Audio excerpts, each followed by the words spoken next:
Bonjour à tous, aujourd'hui vidéo destinée aux premières technologiques, avec le chapitre la dérivation. On va faire des études de variation, on va utiliser les dérivés pour déterminer les variations de fonctions.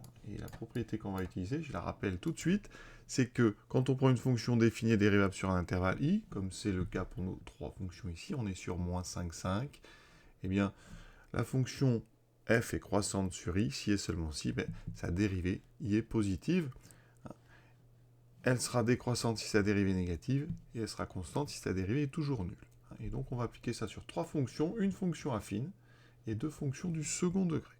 Et on commence tout de suite avec la fonction donc f de x égale 3x plus 6, donc sur l'intervalle moins 5, 5. Alors l'intervalle il va servir au moment où on va faire le tableau de variation. La première chose, ça va être donc de dériver. Je rappelle qu'on a vu que si on prenait une fonction affine, c'est-à-dire dont l'expression est sous la forme ax plus b, eh bien quand vous dérivez, la dérivée, c'est la pente. C'est le coefficient du vecteur, c'est donc le nombre a. Donc ici, la dérivée, elle donne toujours le nombre 3. 3, c'est un nombre positif. Donc, pour tout x, donc de l'intervalle moins 5, 5, vous savez que f' de x sera donc positif. D'accord? Et donc, quand on fait le tableau de signes de f', on sait que f' est toujours donc positive, même strictement positive. Et d'après la propriété du cours, sur l'intervalle moins 5, 5, la dérivée est positive. La fonction, donc f, elle est croissante. Donc f de x, en fonction de x, c'est toujours strictement croissant. D'accord? Donc on sait que si on trace la courbe, eh bien, ça sera donc une fonction qui est strictement croissante. Cette fonction, de toute façon, vous la connaissiez, 3x plus 6, on sait tracer. 3x plus 6, quand on trace, ça donne une droite. Une droite qui est donc qui monte quand on va vers la droite, puisque le coefficient à la pente est positif, donc il n'y a pas de surprise. Ensuite, on calcule f de moins 5. Alors on remplace x par moins 5, donc ça fait 3 fois moins 5 plus 6, ce qui me donne 3 fois moins 5, moins 15 plus 6, ça fait moins 9. On calcule l'image de 5, on remplace donc 3 fois 5 plus 6, 3 fois 5, 15 et 6, 21. Voilà donc un premier exemple très simple sur l'utilisation de cette propriété qui donne le sens de variation de f quand on connaît le signe de la dérivée. Et pour information, voici la courbe de cette fonction, donc sur moins 5, 5. Et on retrouve le fait que c'est une fonction affine à la courbe, donc c'est une droite. On part bien ici de moins 9 pour aller jusqu'à 21, et c'est bien croissant et même strictement croissant. Deuxième question, donc cette fois-ci, je vais prendre une fonction du second degré. Alors on savait déjà faire ça avant sans la dérivée, avec donc des petites formules. On savait que la courbe de f, c'était une parabole orientée vers le haut, puisqu'ici, le coefficient x2 est positif, et on sait que le sommet étant moins b sur 2a. Mais on peut s'en passer maintenant parce qu'on sait dériver.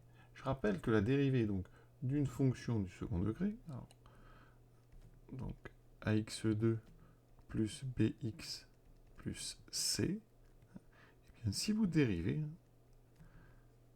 ça fera 2 fois ax plus b.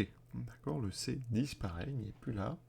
Donc ici, bien, quand on dérive, il faut la dérivée de x2, donc 2x, plus la dérivée de 3x moins 4, qui est 3. Donc on retrouve ici 2x plus 3. Il faut étudier le signe de cette chose-là. Donc pour le signe, on a appris plein de choses. Il faut d'abord savoir quand est-ce que 2x plus 3 est égal à 0. Ça, c'est une fonction affine, donc ça fait 2x égale, on enlève 3 des deux côtés, 2x égale moins 3, et maintenant on divise par 2. X est donc égal à moins 3 divisé par 2, et donc ça fait moins 1,5. On va faire un tableau de signe de cette dérivée. Donc on met x, moins 5, 5. Ici, on va indiquer le signe de f'. Alors, on n'écrit pas signe de f', mais c'est sous-entendu. Mais vraiment, faut y penser. Le signe de f', donc ça s'annule en moins 1,5. Donc on met un 0. On sait que 2x plus 3, c'est affine avec une pente donc, qui est 2. 2, c'est un nombre positif. Donc vous avez ici quelque chose qui va être croissant. Donc, fonction affine croissante, c'est moins 0 plus 1. On met ici, après le 0, le signe du coefficient qui est devant x, donc qui est 2.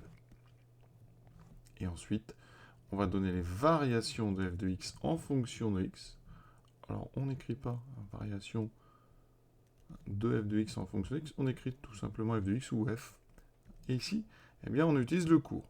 De moins 5 à moins 1,5, vous avez une dérivée qui est négative, donc une fonction f qui est décroissante.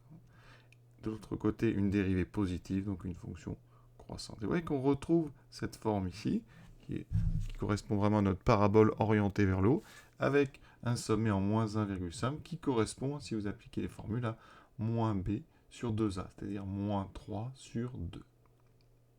Il reste à calculer l'image de moins 5 et 5. Et donc là, on va le faire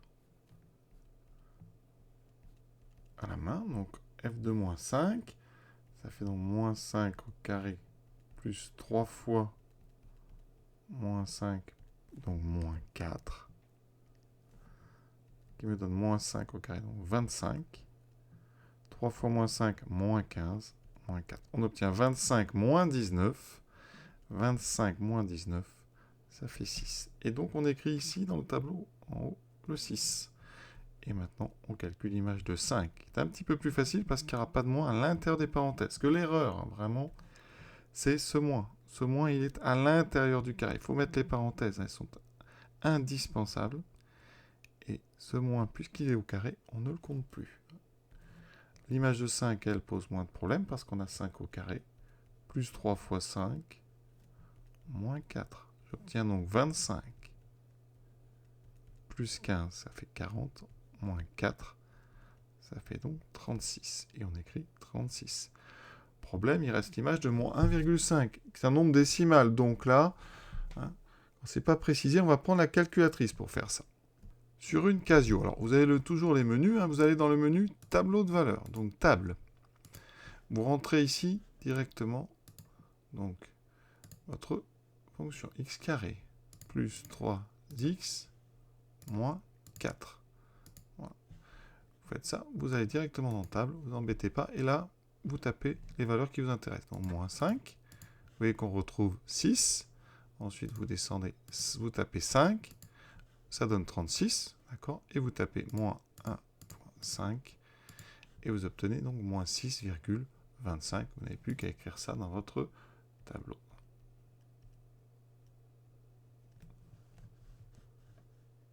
Alors, ce menu, il est important, hein. C'est un menu qui calcule les tableaux de valeur.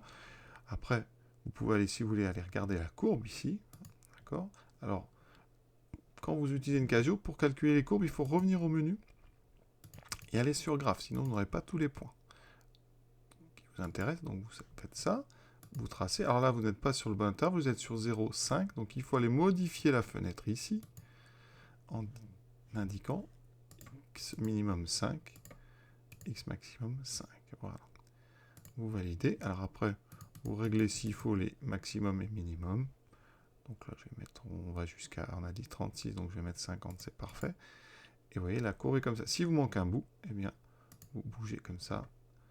Et vous avez donc toute la courbe, vous voyez, on part bien de 6, on descend jusqu'à moins 1,5 pour x, et après on va monter pour y, qui vaut donc au maximum en haut, c'est donc 36, et c'est pour x égale 5. Donc on retrouve bien tout ce qu'on a vu, vous voyez, avec la dérivée. Tout ça, il faut savoir faire.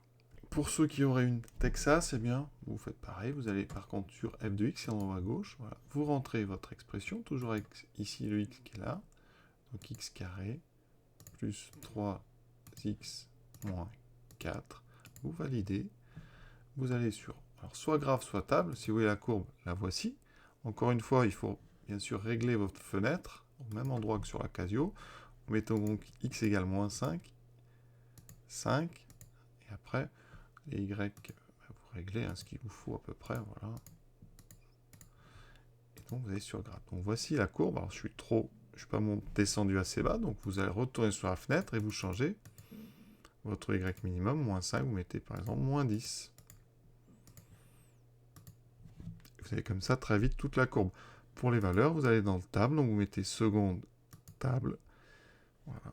Et vous, ici, vous mettez les valeurs qui vous intéressent. Alors, quand même, vous mettez x égale moins 5, ça fait 6, vous voyez, 5, moins 1,5, et etc. Troisième question, toujours fonction du second degré, donc on sait dériver. Donc ici, f', ça sera moins 2 fois 2x, plus la dérivée de 2x plus 4 qui vaut 2. J'obtiens donc moins 4x plus 2. Cette fois-ci, vous voyez, devant le x, il y a un nombre négatif.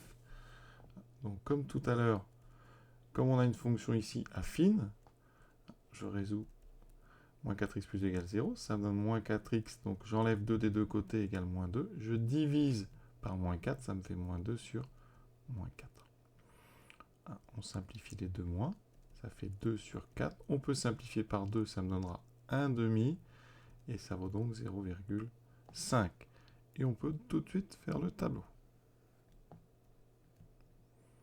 Vous mettez donc le signe de f' et les variations donc de f de x en fonction de x. On est sur moins 5, 5. Ça, c'est l'exercice qui veut ça. On va mettre 0,5. On met le 0 ici, puisqu'on a vu que ça s'annule à cet endroit. Et pour le signe, attention, le coefficient donc, de moins 4x plus 2, c'est moins 4. Il est négatif. Ça veut dire que moins 4x plus 2, si vous tracez, ça sera une droite et qui va descendre quand on va vers la droite, et qui s'annulera en 0,5. Donc le signe, ça sera plus 0, moins. D'accord? Du signe du coefficient après le 0. Votre fonction, elle est donc, cette fois-ci, comme on a une dérivée positive, d'abord croissante, et ensuite décroissante. Alors ça, c'est bien parce qu'on le savait, puisque cette fonction f, c'est une fonction du second degré avec un coefficient ici qui est négatif, donc la courbe est une parabole inversée. Donc on retrouve bien cette forme. Même travail que tout à l'heure, on calcule les images de moins 5, 0,5 et 5. Et donc on retourne sur le menu, donc ici, qui permet de faire les tableaux de valeurs. Donc ici, menu, table. Vous effacez ce qu'il y a déjà, ou vous réécrivez par-dessus, comme vous voulez. Donc ici, on met moins 2x carré plus 2x plus 4. On valide. On va sur la table. On indique donc moins 5. Ça fait, oui, moins 56. On met 5. Et on met 0,5. Et voilà donc les trois valeurs que vous allez mettre dans le tableau. Sur la Texas, vous effacez l'autre fonction. Vous mettez donc x, pardon, c'est moins 2x carré plus 2x plus 4. Voilà.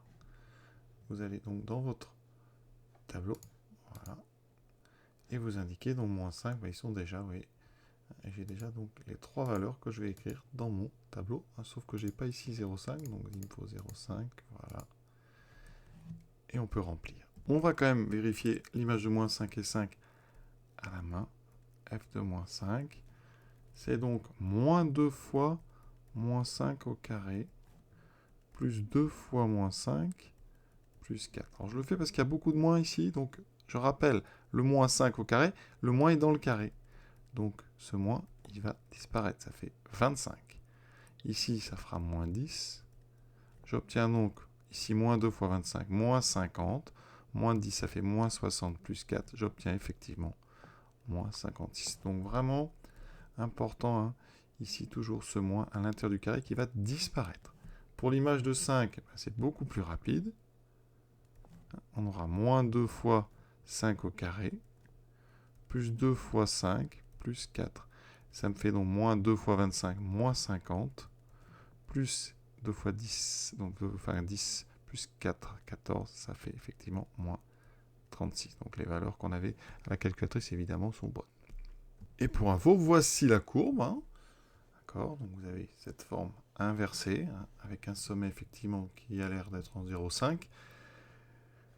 Un minimum, donc moins 56, atteint pour x égale moins 5. Et, ici, un deuxième minimum local. Donc 5, et l'image de 5, ça a bien l'air d'être moins 36. Et notre sommet ici, donc avec un maximum en moins. Ici en plus, je crois que c'est donc 4,5. Voilà, cet exercice donc est terminé. Ce premier exercice, on va dire, sur les études de variation, avec des fonctions simples, donc premier degré, second degré. À bientôt.